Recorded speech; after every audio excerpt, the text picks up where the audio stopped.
كلمة مزجاة. الآية وردت في قول إخوة يوسف: وجئنا ببضاعة مزجاة.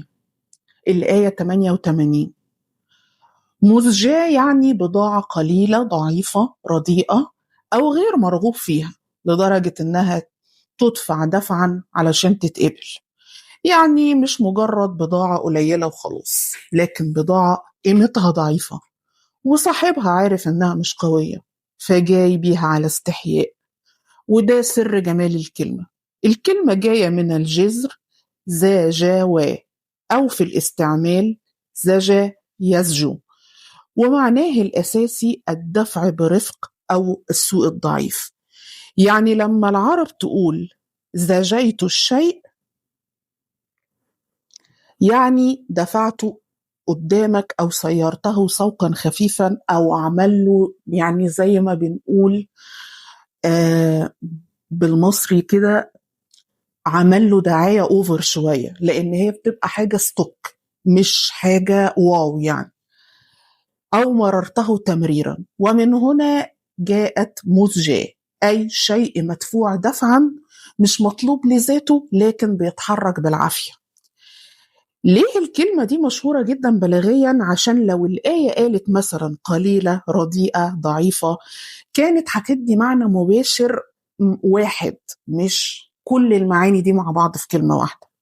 لكن مزجاة أدق بكتير، لأنها مش بتوصف البضاعة فقط، هي بتوصف حال البضاعة وحال أصحاب البضاعة وهم بيسوقوا لها إزاي.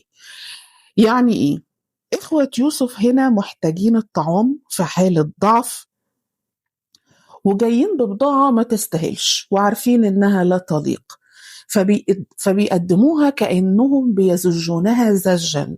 يعني الكلمة نفسها فيها فقر وضعف وإحراج وانكسار، وده أقوى من أي ترجمة مباشرة.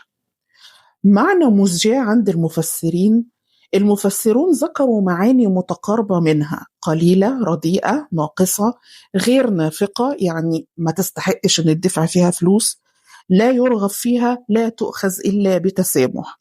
وفي بعض الشروح قالوا إنها بضاعة كاسدة، يعني مش ماشية في السوق. وفي شروح تانية قالوا معناها بضاعة تزجى، أي تدفع من يد ليد لضعف قيمتها. الصورة النفسية في الكلمة، وده أهم جزء في الكلمة. إخوة يوسف ما قالوش وجئنا ببضاعة قليلة، ولا قالوا وجئنا ببضاعة رديئة، لكن قالوا مزجاة. ليه؟ لأنهم مش بس بيصفوا البضاعة، هم كمان بيعتذروا ضمنيا عن إن هم بيقدموا بضاعة بالوضع ده. يعني الكلمة فيها نبرة احنا عارفين انها ما تستاهلش، بس ده اللي نقدر عليه. فالكلمة هنا فيها تذلل وطلب رحمة واعتراف بالنقص. وعشان كده بعدها مباشرة قالوا فأوفي لنا الكيل وتصدق علينا. وده يؤكد ان مزجاة مش مجرد وصف اقتصادي، لكن وصف لحالة الضيق نفسها اللي هم بيحسوا بيها. من الناحية الصرفية، مزجاة اسم مفعول في المعنى، أو صفة لشيء مساق سوقا ضعيفا، كأن البضاعة لا تمشي بقيمتها لكن تدفع دفعا، فالصيغة نفسها فيها إيحاء بالهوان والضعف. ليه الكلمة صعبة على الناس النهاردة؟ لأن الجذر نفسه مش مستخدم في العامية ولا العربية الحديثة اليومية.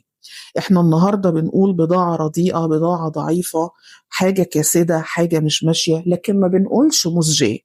فالكلمة خرجت من التداول العام وبقيت محفوظة في النص القرآني والتراث، وده يخليها من غريب اللفظ بالنسبة للناس، لكنها في الحقيقة كلمة عربية دقيقة جدا. الفرق بين مزجاة ورديئة، الفرق مهم جدا. رديئة وصف مباشر للجودة، أما مزجاة وصف للجودة وطريقة التقديم والحال النفسي معاها. يعني رديئة حكم، مزجاة مشهد كامل، وده من قوة التعبير القرآني. لو عايز تربطها بمعنى معاصر تقدر تقول مثلا أحيانا الإنسان ما بيبقاش معاه إلا القليل ويفضل معتذر عنه قبل ما يقدمه. ده هو معنى مزجاة، شيء قليل ضعيف تكاد تدفعه دفعا وانت عارف انه لا يليق. مزجاة مش معناها بس قليلة أو رديئة، دي كلمة بتوصف بضاعة ضعيفة كقيمة كاسدة تقدم على استحياء، كأن صاحبها يزيها زجا وهو يعتذر عنها. وده يخلي الكلمة أوسع من مجرد وصف للبضاعة، لأنها تنقل حالة الفقر والانكسار والرجاء في نفس اللحظة.